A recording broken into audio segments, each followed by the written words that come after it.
We go to Trey, who's on the line right here in Nashville, Tennessee. Trey, you're on the Ken Coleman Show.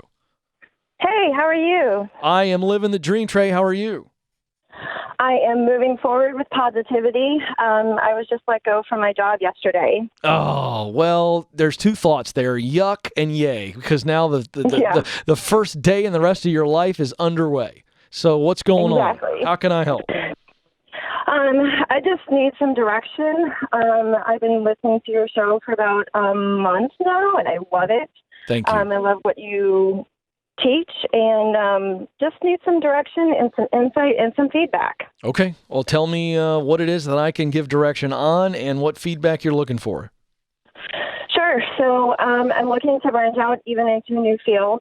Working on my resume. I've got your template, and I'm still struggling with making it the best that I can. Okay. I'm reaching out to my connections and seeing if friends or if their friends know of anybody. Okay. Now, what field? You broke up. I didn't hear what field you're trying to get in. Sure. So administrative. I worked in a service department for a dealership. Okay. So I did administrative work. Okay. So yeah, in that field. Okay. So you're looking for something where you can, because you love that work and you're really good at it, correct? My passion is dancing. Okay. Okay.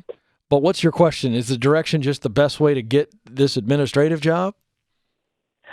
My question is, yes, that. Okay. And but for the purpose of getting you stable and then you going after the dream, yes? Exactly. Well, what's the dream?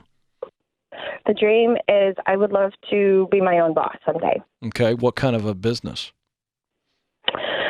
I was thinking either network marketing, or I would love to even work at like Arrington Vineyards, something like that. What was that? Administrative work. What was that?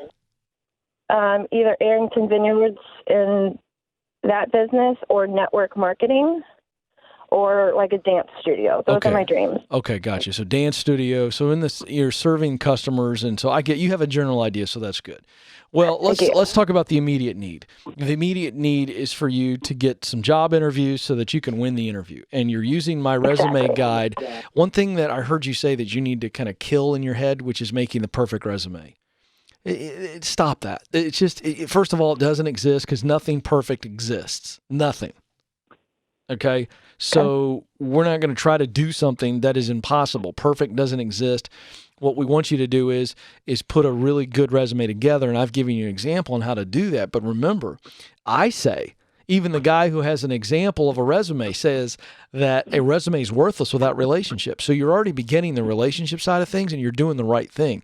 But remember how the top part of that resume, it's all about you want people that you know that know somebody directly in the companies that you're looking to get hired at, and they're taking your resume in. Now, you still got to submit it and do all the things that the companies require, but you want that person literally not just a referral on paper, but walking into the HR office or to the hiring manager saying, hey, I know Trey, and she's awesome, and I think we need to interview her. So that's what you're doing right now. And somebody who has your abilities and your experience in that administrative role is extremely valuable right now. So just work it. This is all about talking to everybody you know and then the people that they know. Remember this, we know from sociology studies that most jobs come to people through your acquaintances, not your close personal contacts. So you think about all the people you know that would be considered acquaintances, and you're talking to everybody, and you're going, I'm open to a process job, a project manager job, an administrative assistant role, because you can do so many things for so many people. And we're in an economy right now, Trey, where there are more jobs available than there are people who are unemployed. This is a great time for you to get hired. So get after it. Now, once you get stable, and you get hired again and you get stable, I want you to begin to think through, well, what do I do best? And what do I love to do most? And you gave us some clues. So if it's your own dance studio, or if it's working at like an Arrington Vineyards at some live event place like that, if that's what you said, I think that's what you said, you want to be in that space, then start to practice the proximity principle and get out there and maybe work part-time on the weekends at an Arrington, or go work for somebody else who's running a dance studio. Become a dance instructor.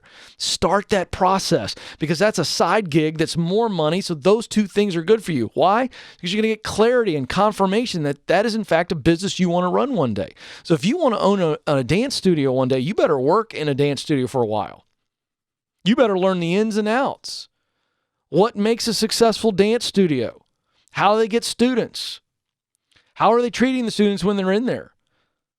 What does their marketing look like? What's the budget based on all these things? What are they paying rent?